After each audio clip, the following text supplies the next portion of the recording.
Disclaimer, the comments made in this video are intended for entertainment purposes only and are not intended to offend anyone.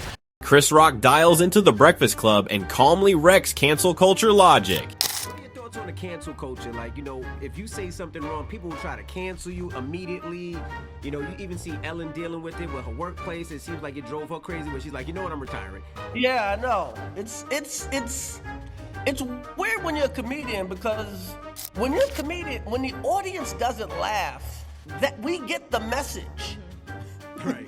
Like, you don't really have to cancel us because we get the message. Right. They're not laughing. Our feelings hurt. Right. When we do something and people aren't laughing, we get it. I don't understand why people feel the need to go beyond that. You know what I mean? It's honestly, to me, it's a disrespect. It's people disrespecting the audience. Like, oh, you think you know more than the audience. He listens to the concern and immediately flips it. Comics already know when they mess up. Silence does the job without a mob involved. The audience knows more than everybody, okay? You know, but hey, some things don't need to be said. Some people need to be looked out for. I definitely understand that. But not letting comedians work is, you know, what happens is everybody gets safe. Right. And when everybody gets safe and nobody tries anything, things get boring. Right. So I see a lot of unfunny comedians. I see unfunny TV shows. I see unfunny award shows. I see unfunny movies. Because everybody's scared to, like, you know, make a move. You know, that's not a place to be. You know, we should have the right to fail. Right. Because failure is a part of art. You know what I mean? It's like, it's the ultimate cancel. You know what I mean? But, you know, but now, you know, you got a place where people are scared to talk. That's not, you know, especially in America, you're scared to talk. He explains how fear turns comedy, movies, and award shows into bland group projects. When failure gets treated like a crime, creativity dies. That is the real damage. That's what people want. You know, got to make adjustments. Right. And, you know, let's do it. I've heard a few different comedians talk about one of the most important advice that you ever gave them, which is that you should be nervous still, always, before you get on that stage. Because once you lose that, you know, that's not a good thing. Yeah, and the nerve isn't like, I'm scared I'm going to be canceled. The nerve is like, yo, I'm scared they're not going to laugh. You know, that is like a fear of mine. Everything I do, I'm like, okay, I gotta bring it. I gotta bring it. I'm on the Breakfast Club. What am I gonna say? You know? Right. It's like COVID. Oh my God. Did I skip the line? Rock makes it clear he fears bombing, not cancellation. Woke culture loses its power right there. Now, Chris Rock points out how selective outrage works when playlists get involved. Kind of people that play Michael Jackson songs, but won't play R. Kelly. Same crime. One of them just got better songs. He lines up the logic, lets it sit, then knocks it over with one sentence. The crowd laughs because consistency suddenly matters again. Woke culture loves moral shortcuts, and Chris reminds them that rules do not change just because the beat is better. This time, Chris Rock drops a joke and suddenly woke rules about what you can say go missing.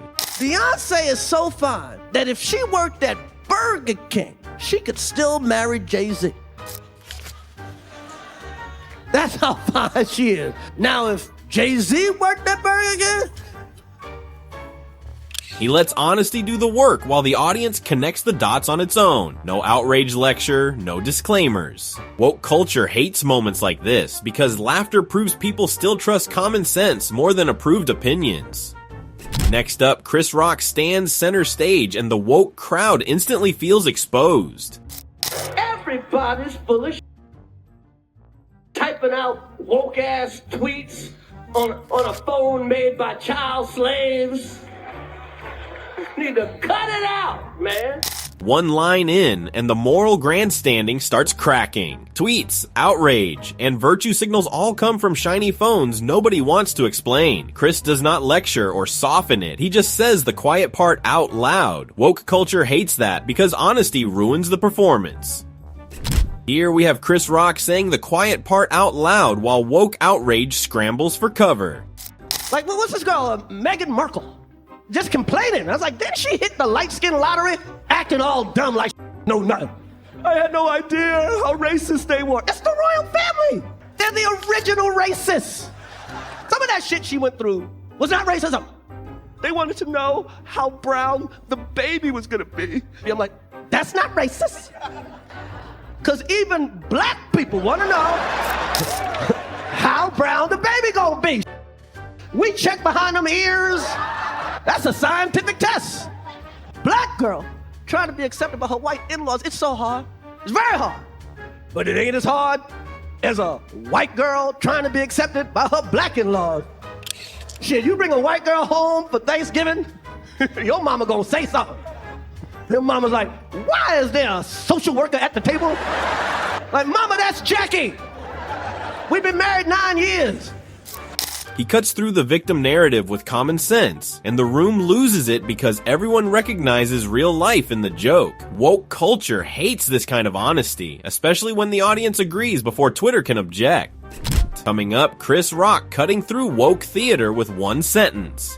Social justice, I'm all for marginalized people getting their rights. The thing I have a problem with is the selective outrage. That's right. Selective.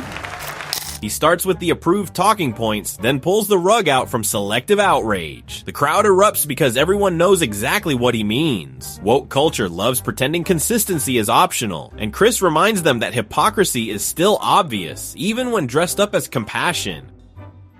Now, Chris Rock flips the victim script and the room instantly gets uncomfortable.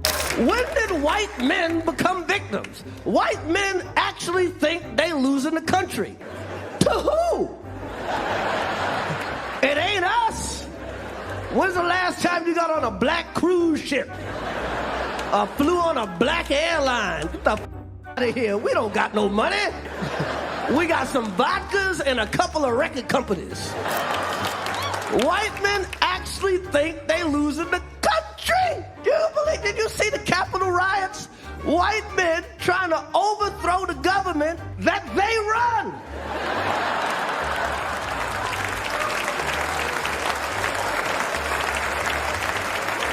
He asks a simple question and suddenly the outrage math stops working. Woke culture loves claiming oppression while running the whole system. Chris points out the contradiction, the laughter explodes, and the narrative collapses on contact with basic logic.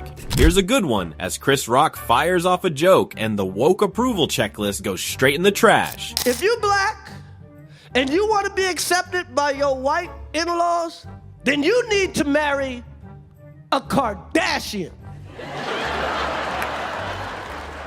Because they accept everybody. That's right, Kris Jenner is like the Statue of Liberty. Give me your tithes, your poor, your hallowed masses. Kris Jenner lets everybody in. That's right, she like a black grandma. Just want to fix you up a plate, that Kris Jenner. She don't give a She let everybody in. She's like, bipolar rapper, bring your here. Come in here, you genius bipolar mother. Crackhead basketball player, bring your ass here. He skewers celebrity morality with one comparison and lets the audience finish the math. No speeches, no tiptoeing. Woke culture hates jokes that expose double standards, especially when laughter proves everyone already knows the truth. And finally, Chris Rock calls out corporate wokeness pretending to be a personality. Everybody you do business, they don't even tell you about the product no more. They just tell you how much charity they do.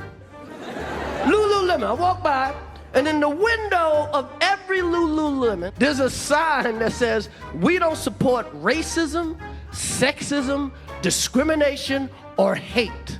And I'm like, who gives a f? You're just selling yoga pants. Tell me how you work on ball sweat. They sell $100 yoga pants. They hate somebody. They hate the poor. Points out how brands sell morals instead of products, and the joke lands because everyone has seen it. Woke culture loves slogans and hashtags, but Chris reminds them that customers came for yoga pants, not a lecture. And that is how it always ends. When celebrities trade humor for virtue points, Chris Rock reminds them why comedy exists in the first place. No groveling, no backtracking, just jokes landing where truth usually does. Like, share, and subscribe if you enjoy watching celebrity egos deflate on impact. We will catch you next time.